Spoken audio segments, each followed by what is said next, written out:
আমাদের প্রিয় নেতা জনাব তারেক রহমান বাংলাদেশের প্রধানমন্ত্রী হয়েছে। তারপর থেকে আমাদের বন্ধু রাষ্ট্র, পার্শ্ববর্তী এক বন্ধু রাষ্ট্র বসে আমাদের সাবেক স্বৈরাচারী শেখ হাসিনা দেশকে যে বিশৃঙ্খলা সৃষ্টি করতে চাইতেছে সেটা আপনারা সবাই জানেন। আপনারা সবাই সজাগ থাকবেন। আমাদের নেতৃবৃন্দ আছে, আমাদের নেতৃবৃন্দদের মাধ্যমে আমরাও সবসময় সজাগ আছি। আমাদের নেতৃবৃন্দ যে সময় যে নির্দেশ দিবে সেই নির্দেশ মতো আমরা কাজ করব। আমরা সবসময় রাজপথে থাকব। বিগত 17 বছর রাজপথে ছিলাম, আগামীতেও আমরা রাজপথে থাকব আমাদের দলের স্বার্থে, দেশের স্বার্থে, জনগণের স্বার্থে।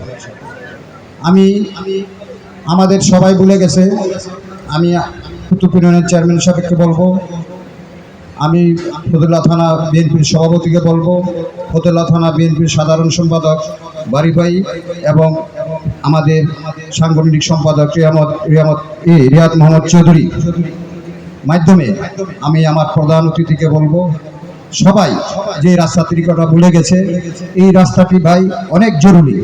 এইখানে ডেলি শয়ে শয়ে ট্রাক চলে, পাগলাদা যেই গাড়িগুলি যায়, যে যানজটের সৃষ্টি হয়, অনেক মাইসে অনেক ডেলি ড্রাইভারের সাথে এই এলাকার যারা দোকানদারি করে, যারা অটোরিকশা আছে, তাদের সাথে সবসময় একটা সংঘর্ষ লেগেই থাকে। আপনি মাধ্যমে, যেহেতু আপনি আমাদের অভিভাবক, আমরা এই রাস্তাটি আপনার মাধ্যমে আমরা চাই। আমাদের চেয়ারম্যান সাহেব আছে, আমাদের ফতুল্লা থানার সভাপতি আছে, রিয়াদ মোহাম্মদ চৌধুরী আছে।